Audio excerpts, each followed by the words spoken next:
Hi guys, this is Abhishek back again with another video. आज की video पर हम ESP32 इन्वायरमेंट को सेटअप करने वाले हैं।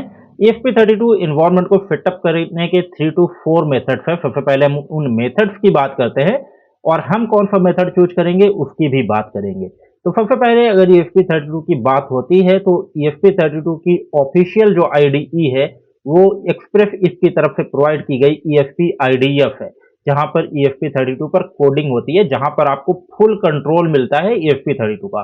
ये तो सबसे बेस्ट तरीका है, बट एज अ बिगिनर आपको काफ़ी ज़्यादा प्रॉब्लम्स आती हैं एनवायरनमेंट को समझने में, क्योंकि ये काफ़ी ज़्यादा टफ एनवायरनमेंट है एज अ बिगिनर।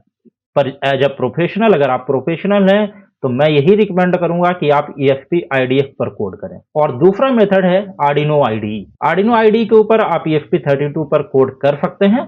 बोर्ड को इंस्टॉल करना पड़ता है वहां पर और आप ESP32 पर आर्डिनो IDE के ऊपर कोड कर पाते हैं। ये तो दूसरा तरीका हुआ। थर्ड तरीका है विजुअल स्टूडियो कोड पर। विजुअल स्टूडियो कोड पर डायरेक्ट आप नहीं कर पाएंगे, यहाँ पर आपको एक्सटेंशन डाउनलोड करनी पड़ेगी प्लेटफॉर्म आईओ की। प्लेटफॉर्म आईओ एक बहुत ही अच्छा सेटअप आपको प्रोवाइड करता है, जहां पर एक बिल्कुल प्रोफेशनल सेटअप और लाइट IDE है। विजुअल स्टूडियो कोड आप सभी जानते हैं कि एक लाइट IDE है। ज़्यादातर डेवलपमेंट अब VS कोड के थ्रू भी होता है और इंडस्ट्री में VS कोड को ही प्रीफर किया जाता है मोस्ट ऑफ द टाइम। तो आप अगर VS कोड के अंदर कोडिंग कर रहे हैं तो आपकी प्रोफिशिएंसी और आप एक प्रोफेशनल लेवल पर अच्छी तरीके से काम कर पाते हैं। और यहाँ पर प्लेटफॉर्म आईओ एक्सटेंशन को इंस्टॉल करके आप VS कोड के अंदर ESP32 पर कोड कर पाते हैं। और प्लेटफॉर्म आईओ एक बहुत ही प्रोफेशनल एक्सटेंशन है, जहाँ पर आप आर्डिनो के अंदर, ESP32 के अंदर, STM बोर्ड्स के अंदर आप फुल कंट्रोल के साथ वहाँ पर कोड को कर पाते हैं।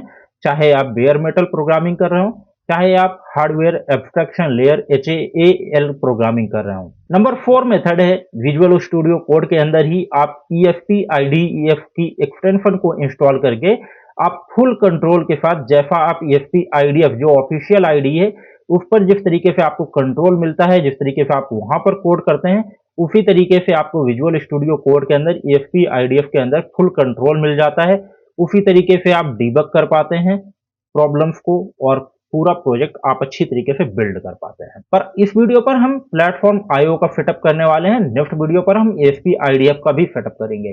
तो जो लोग ESP IDF के साथ जाना चाहते हैं उस पर भी जा सकते हैं और जो प्लेटफॉर्म आईओ के साथ जाना चाहते हैं उस पर भी जा सकते हैं। तो आज की इस वीडियो पर हम प्लेटफॉर्म आईओ के थ्रू सेटअप करने वाले हैं। तो सबसे पहले, अगर अभी तक आप लोगों ने VS कोड का इंस्टॉलेशन अपने लैपटॉप या कंप्यूटर पर नहीं किया है, तो सबसे पहले आप क्रोम ब्राउजर पर जाएंगे। यहाँ पर आप VS कोड डाउनलोड टाइप करेंगे तो आपको विजुअल स्टूडियो कोड की ऑफिशियल IDE ओपन हो जाएगी और यहाँ पर आप विंडोज या फिर आप मैक या फिर उबंटू लिनक्स अगर आप यूज कर रहे हैं तो उसके अकॉर्डिंगली आप यहाँ से इंस्टॉल कर सकते हैं।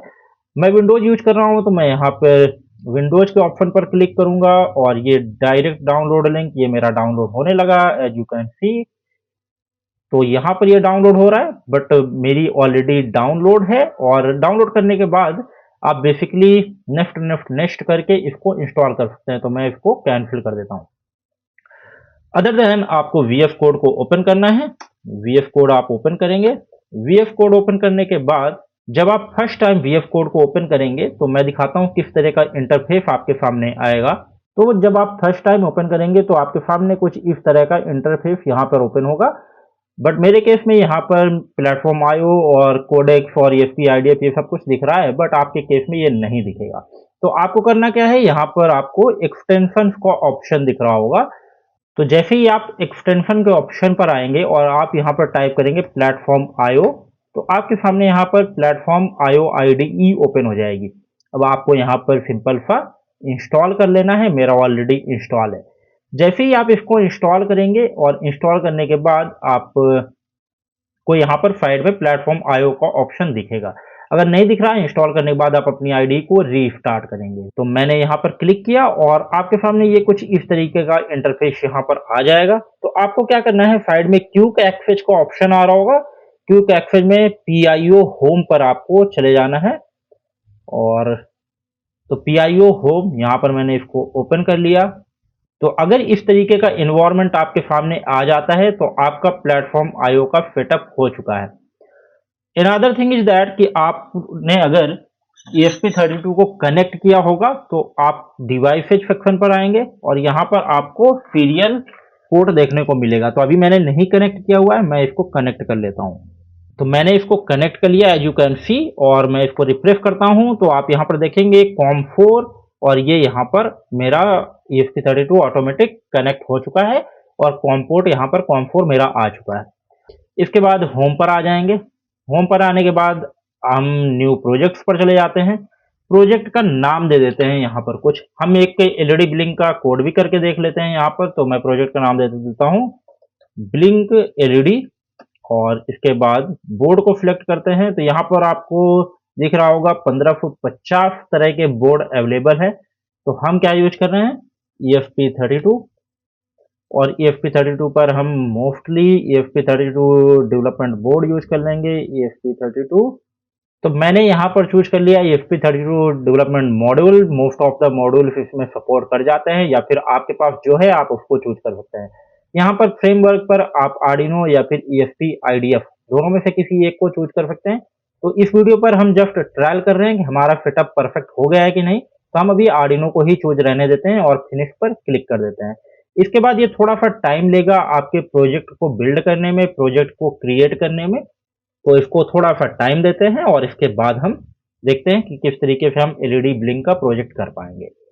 तो एज यू कैन सी कि यहाँ पर हमारा प्रोजेक्ट बिल्ड हो गया है। Yes I trust the author पर हम क्लिक कर देते हैं, वेलकम स्क्रीन को कैंसिल कर देते हैं, और यहाँ पर साइड में आप देखेंगे ब्लिंक एलईडी का प्रोजेक्ट क्रिएट हो चुका है। और यहाँ पर हम FRC पर आएंगे, main.cpp, यही आपकी वो फाइल है जहाँ पर आपको प्रॉपरली कोड को लिखना है। तो हम सबसे पहले क्या करेंगे, ये जो फालतू का कोड लिखा हुआ है इसको हम यहाँ से हटा देते हैं, क्योंकि हम अभी जस्ट करने जा रहे हैं ब्लिंक एलईडी का प्रोजेक्ट, और ये सारा कुछ मैं अभी यहाँ से हटा देता हूँ। इसके बाद हम यहाँ पर डिफाइन करते हैं एलईडी पिन को। तो यहाँ पर #define एलईडी पिन, और जो डिफ़ॉल्ट एलईडी है वो पिन नंबर 2 पर होती है ESP32 पर। इसके बाद हम यहाँ पर आ जाते हैं serial.begin 115200। Most of the time हम चूज करते हैं ESP32 के केस में, एफ हमारा यहाँ पे कैपिटल होगा। इसके बाद हम यहाँ पर पिन मोड सेट करेंगे, तो यहाँ पर पिन मोड सेट कर देते हैं। तो पिन मोड हम यहाँ पर सेट कर देते हैं एलईडी पिन, और एलईडी पिन हमारा है आउटपुट टाइप, क्योंकि हम यहाँ पर एलईडी को यूज कर रहे हैं। एलईडी हमारी हमेशा आउटपुट होती है, अगर हम कोई बटन से इनपुट ले रहे होते हैं तो वो हमारा इनपुट होता है। इसके बाद हम चले जाते हैं यहाँ पर वाइड लूप पर। वाइड लूप के अंदर सबसे पहले हम यहाँ पे राइट और डिजिटल राइट के अंदर हम एलईडी पिन को हम करेंगे हाई, और इसके बाद हम यहाँ पर डिले दे देते हैं, डिले, और 1 मिलीसेकंड 1000 करेंगे यहाँ पर, मतलब कि 1 सेकंड का डिले हम दे रहे हैं। तो डिजिटल राइट अगेन, और इसके बाद हम एलईडी पिन को हम कर देंगे यहाँ पर लो। हाई का मतलब 1 होता है, मतलब कि एलईडी हमारी ऑन हो जाएगी, और 0 का मतलब होता है लो। तो 1 और 0 भी आप कर सकते हैं, हाई और लो भी आप कर सकते हैं। इसके बाद यहाँ पर हम कर देते हैं 1000 का फिर डिले, मतलब कि 1 सेकंड का डिले, और ये हमारा कोड यहाँ पर हो चुका है। इसके बाद हम इसको सेव कर लेते हैं। तो हमने यहाँ पर एलईडी ब्लिंक का जो कोड है वो हमने यहाँ पर लिख लिया है। अब हमारी बारी है इसको बिल्ड करने की। तो बिल्ड करने के लिए आपको यहाँ पर नीचे कुछ बटन्स दिख रही होंगी, कुछ आइकन्स दिख रहे होंगे। तो प्लेटफॉर्म IO बिल्ड बटन पर आप क्लिक करेंगे तो आपका प्रोजेक्ट बिल्ड होगा यहाँ पर। और बिल्ड होने के लिए आप यहाँ पर देखेंगे कि यहाँ पर कुछ कमांड्स ऑटोमेटिक लिख करके आ रही हैं। इसका मतलब यहाँ पर आपका प्रोजेक्ट बिल्ड हो रहा है। अगर आपके कोड पर किसी तरह की कोई भी एरर होगी तो ये बिल्ड सक्सेसफुल नहीं होगा, वहाँ पर एरर आ जाएगी। बट अगर आपका यहाँ पर सक्सेसफुली बिल्ड हो गया है, इट मीन्स दैट कि आपके कोड पर कोई भी एरर नहीं है। तो हमारा यहाँ पर सक्सेसफुल बिल्ड हो चुका है। इसके बाद हम यहाँ पर फ्लैश के बटन पर, अपलोड के बटन पर क्लिक कर देंगे। तो हमने क्लिक किया अपलोड के बटन पर।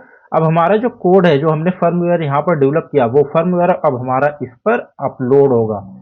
तो अभी हमारा ये अपलोड हो रहा है और कनेक्टिंग, और ये अब आप देख सकते हैं स्क्रीन पर कि राइटिंग और ये हमारा डन हो चुका है। तो ये हमारा कोड यहाँ पर सक्सेसफुली अपलोड हो चुका है। Now you can see in our ESP32 board. तो आपको हर 1 सेकंड पर एलईडी ब्लिंक होते हुए दिखेगी, 1 सेकंड के लिए ऑन होगी, 1 सेकंड के लिए ऑफ होगी। तो इस तरीके से आप यहाँ पर प्लेटफॉर्म आईओ का यूज करते हुए प्रोजेक्ट को बिल्ड कर सकते हैं, प्रोजेक्ट को अपलोड कर सकते हैं। और अभी हम आने वाले वीडियोज पर ESP32 की पूरी सीरीज ला रहे हैं, जहां पर हम A to Z ESP32 के बारे में सीखेंगे कि किस तरीके से आपको बेसिक प्रोजेक्ट करने हैं, किस तरीके से आपको इंटरमीडिएट लेवल के प्रोजेक्ट करने हैं और किस तरीके से आपको IoT बेस्ड प्रोजेक्ट करने हैं। तो बेसिक टू एडवांस लेवल तक की सीरीज को हम लाने वाले हैं इसी चैनल पर। तो अगर इसी तरीके के वीडियोज आप लोगों को अच्छे लगते हैं, चैनल को सब्सक्राइब करें, बेल आइकन को प्रेस करें सो दैट आने वाली कोई भी अपडेट आप लोगों से मिस ना हो। मिलते हैं नेक्स्ट ट्यूटोरियल पर। Till then keep learning and keep exploring guys.